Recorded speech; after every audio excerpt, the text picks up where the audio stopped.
If you're watching this, you're either about to fly to Australia or you're panic packing at 2 a.m. Either way, breathe. I've got you.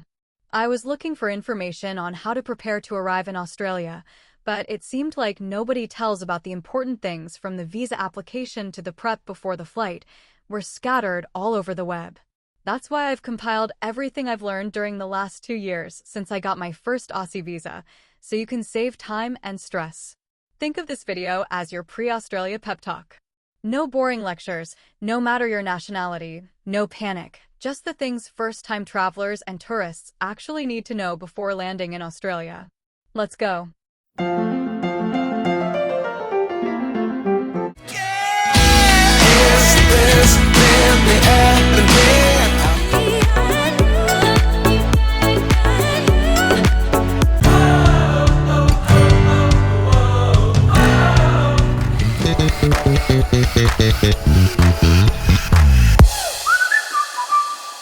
Good news first. Tourist, student, and work visas for Australia are usually online and pretty simple.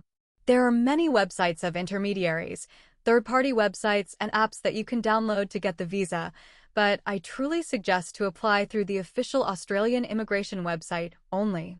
If something changed between the time that the visa was approved till the day of your flight, trust me, the intermediaries will not able to help you. For example, if you need to change dates, passport number, intermediaries often can't help. The Department of Home Affairs is the one with the power to update or reissue your visa. Before applying for visa, check your passport. Australia requires a valid passport at entry. Many airlines and third countries also expect at least one blank page. Australia enforce a 6-month validity rule, so make sure your passport meets this. The process is very simple. Choose the visa that fits your trip, tourist, student, work, etc. Upload the documents the website requests, pay the fee online, and wait for the outcome. I suggest to apply for the visa at least 3 months before your flight. You need to know the exact dates you will be there and where you will be staying, as it's a required information for the application. Processing times and eligibility vary by nationality. Sometimes it's approved very quickly, sometimes it takes longer. Both are normal. If they need anything extra, they'll email you. Save the visa confirmation on your phone and print a copy. Put one in your carry-on. You probably won't need it at the gate, but if you do, you'll be relieved you have it. Just in case the phone is dead at the moment you need it. Also, you can keep a screenshot or PDF of your visa approval on your phone and printed copy in your documents folder. Some airlines check before boarding. Now, the packing. Australia is super friendly, but their customs and biosecurity rules are serious. Many people watching this video will said, "That's not true. I cross customs and they don't ask me anything." That can happen, but here I am sharing updates and rules that need to be respected. It only takes one undeclared snack or plant product to cause major trouble. If you want zero stress, follow all I mention here. Are strict about food, plant, and animal products, and you must declare anything that could be a biosecurity risk. That's why you need to know that you can't bring food.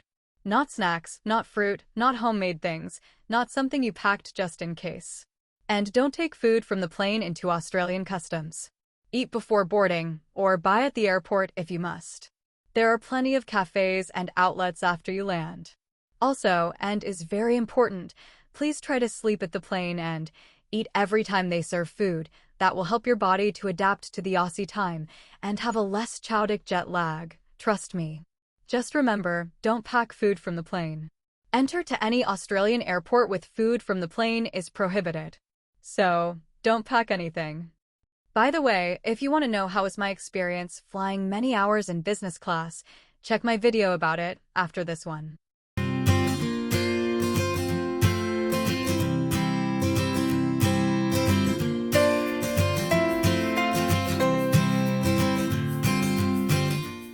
When you are still on the plane, you'll get an arrival card. The form asks about food, plant items, and medicines.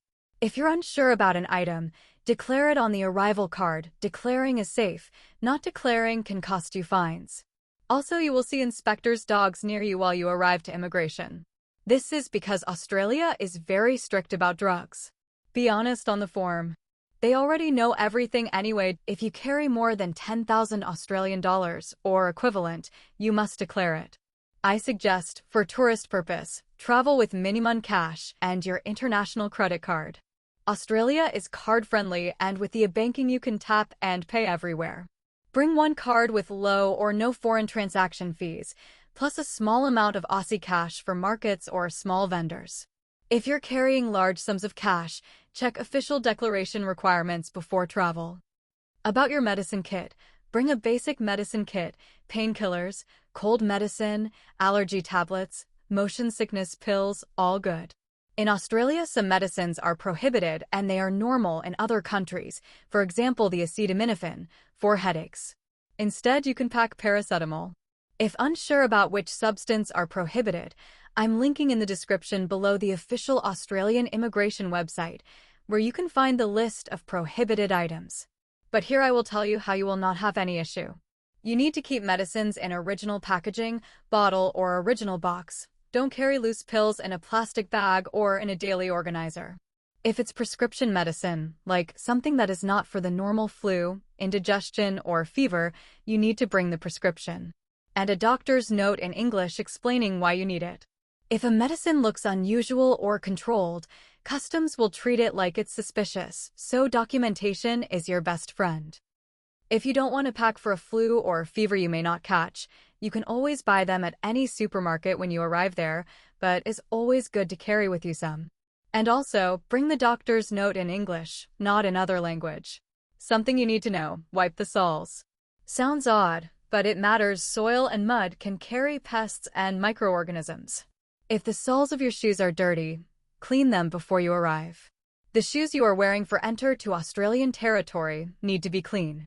Australia doesn't require routine vaccines for entry for most travelers, but there are exceptions. Yellow fever inoculation certificates are required if you're arriving from a country with risk of yellow fever. Check the official health pages to see whether a vaccination certificate applies to your route and make arrangements at an approved clinic if needed. Aside from that, make sure routine immunizations are up to date. Also, bring a travel insurance that covers healthcare. Medical care can be expensive for tourists. Now, practical tips so you don't forget. Pack a Type 1 power adapter. Australia uses Type 1 230V. Don't forget chargers and a power bank. Sunscreen and a hat are essential. UV in Australia is strong and dangerous.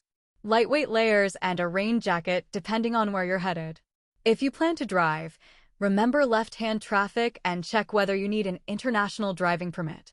Buy travel insurance with medical coverage. If you'll be in remote areas, an eSIM with wide coverage is your safer bet.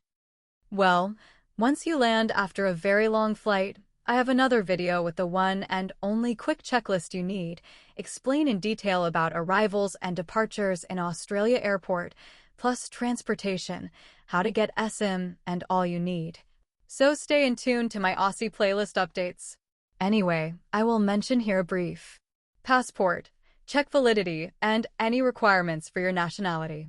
Print and save your visa confirmation. Carry travel insurance that covers healthcare.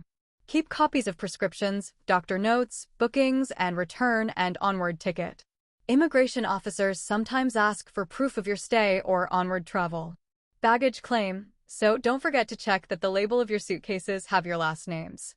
The officers are usually calm and professional. Just answer clearly. Don't joke about illegal stuff. Don't panic. Here a final checklist and timeline. Feel free to pause and take a screenshot if you need it.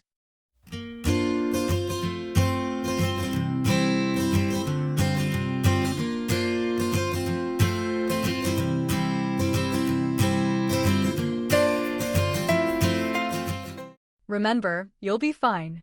Australia is an amazing place and being prepared will let you relax and enjoy it. Follow this one and only guide and you will be covered. Safe trip, you've got this. See you in the next one.